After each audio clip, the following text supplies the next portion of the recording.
Hello and welcome to another MotoX Collective video. I'm TFC and today we're taking a look at the new OEM pack that's just dropped. This pack contains 42 bikes in total. This means we've got an additional 10 bikes this time. So the new bikes we're treated to come in the form of Beta, Fantic and Gas. Now you guys probably know Beta and Gas, but some of you might not know about Fantic. They're an Italian company mostly known for road bikes. They've recently partnered with Yamaha to deliver a range of Yamaha powered motocross bikes. Now this definitely makes a nice addition to the game. So understandably it's a lot of work to create the OEM bikes and the guys have had to focus on importing models for now. I think we're really lucky to get something early, but that does mean that the two main added manufacturers, Gas and Fantic, are just copies of the Husqvarna KTM and the Yamaha. So the plan seems to be for now a visual update and importing the models, just getting the bikes in game with the geometry and engine updates to follow.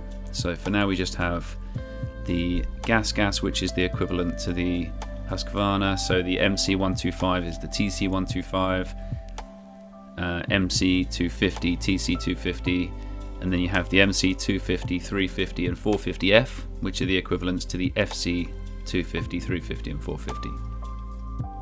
Fantic's based off Yamaha, so we have the same kind of thing. The two strokes XX125 and 250 are the YZ125 and 250, and the XXF 250 and 450 are the YZ250F and the YZ450F. So the Beta is early work in progress engine and geometry from a while ago, from an Enduro model I believe. The config is set according to the official manuals, so the Beta is the new edition with the geometry in the engine as well, as opposed to just a copy of another geometry or engine. In other news, the outer's been updated.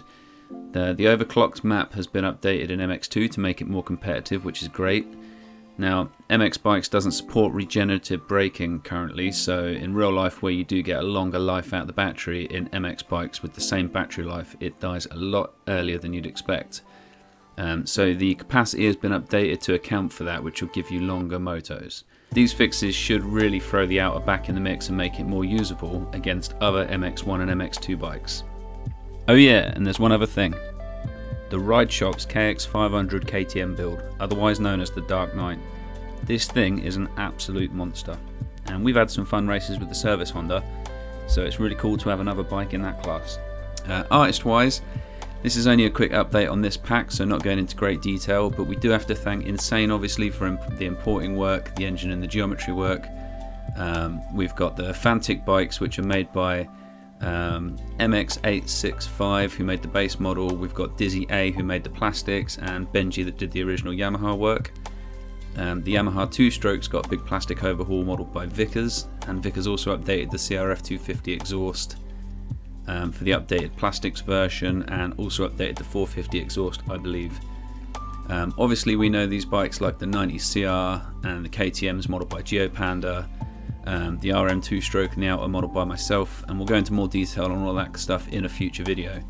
But for now we plan on putting the OEMs through a proper shootout process using our very own Sloth if he's not too intoxicated, but this will have to come in a future video when the OEM guys update the engines and the geometries to give us something to test.